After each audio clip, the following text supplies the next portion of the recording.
আসসালামু আলাইকুম। Advanced learning একাডেমির পক্ষ থেকে সবাইকে জানাই অনেক অনেক শুভেচ্ছা ও অভিনন্দন। সুপ্রিয় সপ্তম শ্রেণীর শিক্ষার্থীরা, আজ সমাধান করব তোমাদের গণিত বইয়ের অনুশীলনী 11 অর্থাৎ তথ্য ও উপাত্ত, এই অধ্যায়ের অঙ্ক নং 11। এটা দেওয়া আছে তোমাদের 2026 সালের গণিত বইয়ের পৃষ্ঠা 168।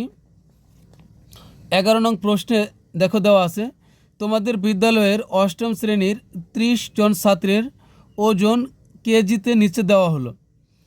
অর্থাৎ এখানে 40 থেকে 40 পর্যন্ত এখানে মোট 30 জন ছাত্রের ওজন দেওয়া আছে। তো এখান থেকে আমাদেরকে দুইটি অঙ্ক সমাধান করতে হবে। ক নং প্রশ্নে আছে মানের ক্রমানুসারে সাজাও। অর্থাৎ এখানে যে 30 জন ছাত্রের ওজন দেওয়া আছে এটাকে মানের ক্রমানুসারে সাজাইতে হবে। আর খ নং প্রশ্নে বলছে যে উপাত্তের গণসংখ্যা সারণী তৈরি করো। তো প্রথমে আমরা ক নং অঙ্কটি সমাধান করব, মানের ক্রমানুসারে সাজাবো। তো আমরা মানের ক্রমানুসারে দুইভাবে সাজাতে পারি। একটা হলো মানের ঊর্ধ্বক্রম অনুসারে, অর্থাৎ ছোট থেকে বড়, এবং আরেকটি হলো মানের অধক্রম অনুসারে, সেটা হলো বড় থেকে ছোট। তো আমরা মানের ঊর্ধ্বক্রমে অর্থাৎ ছোট থেকে বড় ক্রমানুসারে সাজাবো। তো 11 ক নং অঙ্কটি সমাধান করতেছি। তো শুরুতে আমরা লিখব যে উপাত্ত সমূহকে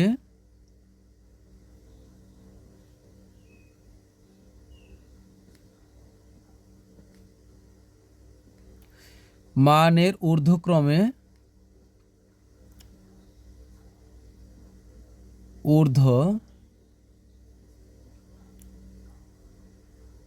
ঊর্ধ্বক্রমানুসারে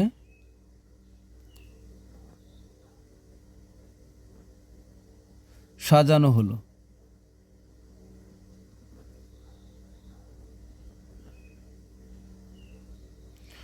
উপাত্ত সমূহকে মানের ঊর্ধ্বক্রম অনুসারে সাজানো হলো।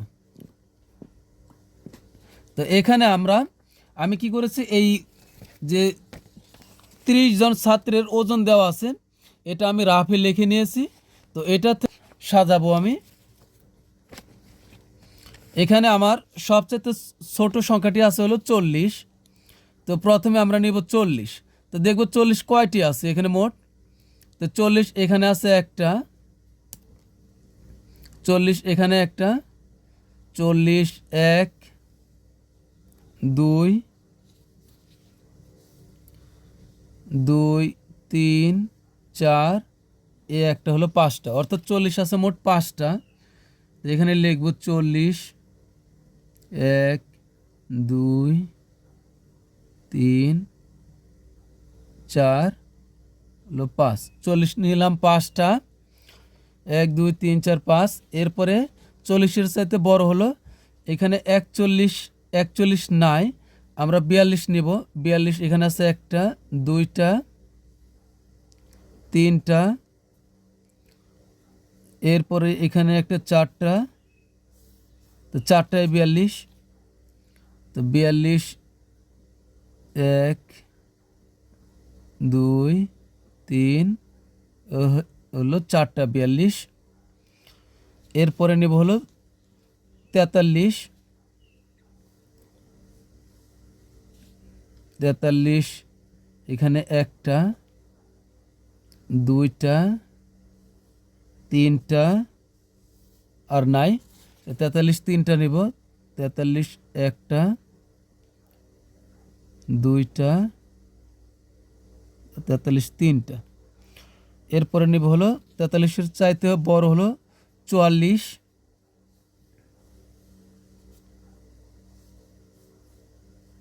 44 একটা, দুইটা, তিনটা, 44 তিনটা। তো 44 একটা, 44 তিনটা। এরপরে হলো 44-এর চাইতে বড় হলো 45, 45 এখানে একটা, দুইটা, তিনটা, 4 হলো 5। তো 45 হবে 5টা, 1 2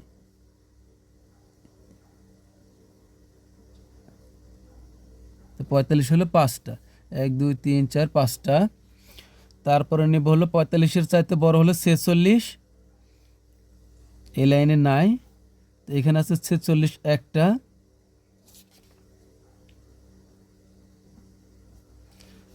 তারপরে হলো 46-এর চাইতে বড় 47, তো এখানে নাই, এখানে একটা,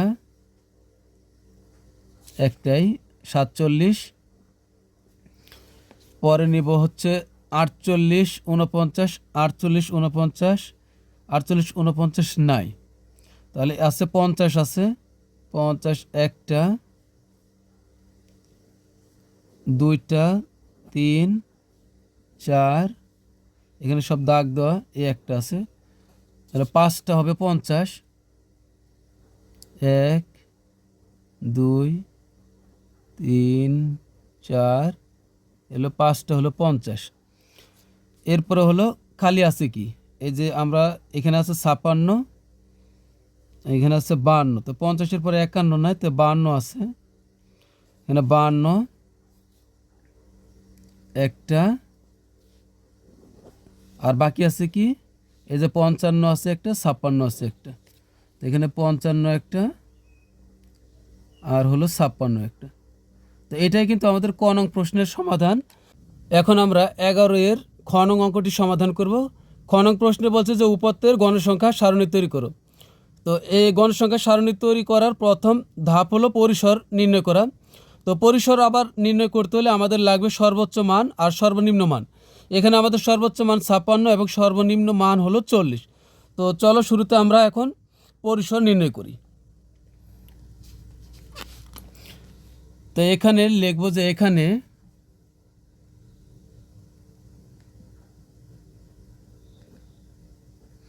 উপাত্তের সর্বোচ্চ মান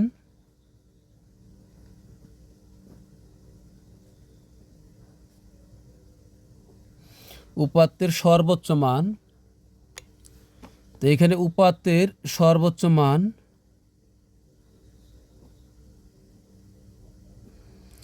মান হলো 56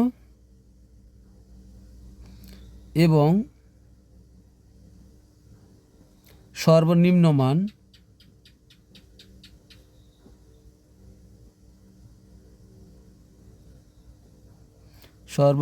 মান হলো 40।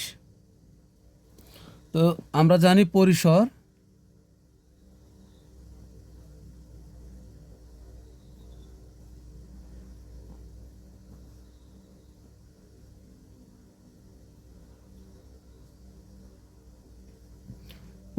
সমান সর্বোচ্চ মান বিয়োগ সর্বনিম্ন মান, সর্বোচ্চ মান বিয়োগ সর্বনিম্ন মান,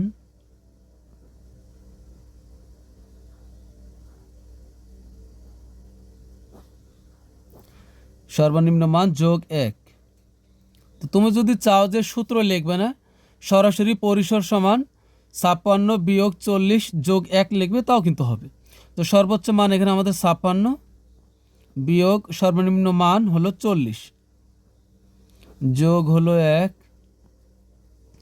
56 থেকে 40 বিয়োগ করলে হবে 16 আর যোগ হলো 1 সমান হলো 17।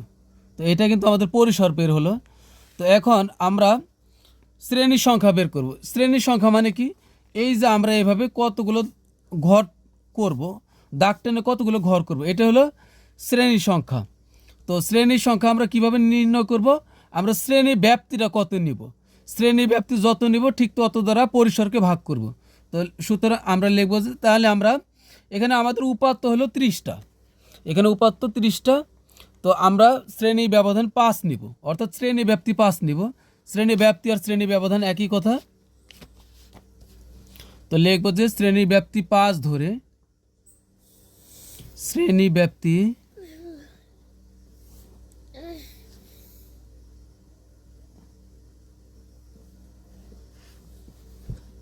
শ্রেণী ব্যাপ্তি 5 নিয়ে শ্রেণী সংখ্যা,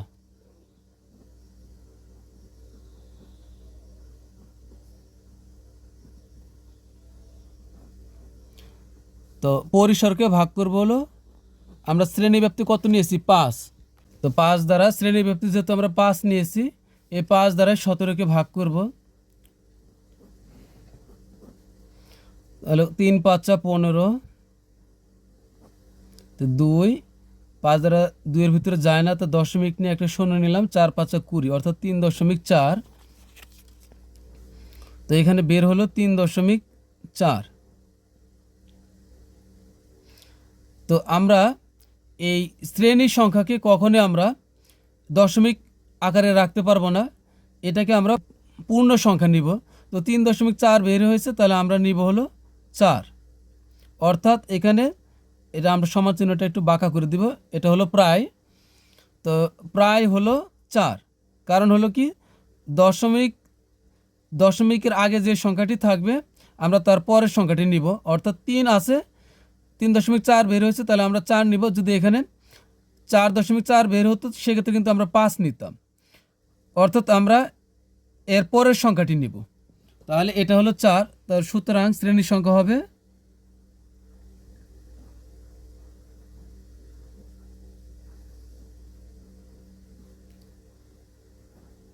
শ্রেণীর সংখ্যা হবে 4টি।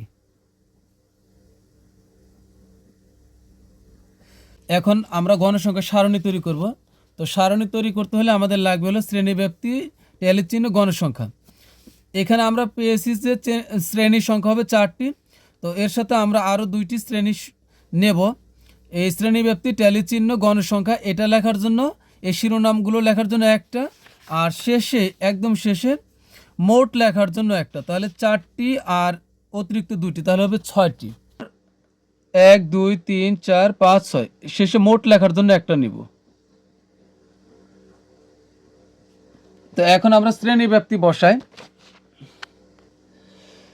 আমাদের সর্বনিম্ন মান হলো 40, তো আমরা 40 থেকে নিব। 40 থেকে যেহেতু শ্রেণীব্যাপ্তি 5 করে ধরেছি, তো এখানে আমরা একটু উপরে যদি লিখে দিই সবচেয়ে ভালো হবে, যে শ্রেণীব্যাপ্তি 5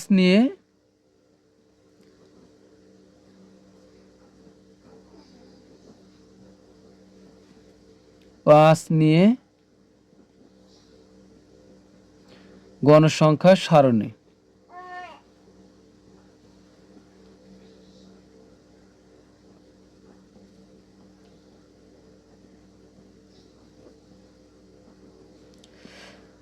এখন আমরা এ 40 সহ 5 গুনব, 40 41 42 43 44, অর্থাৎ 40 থেকে শুরু করব গোনা।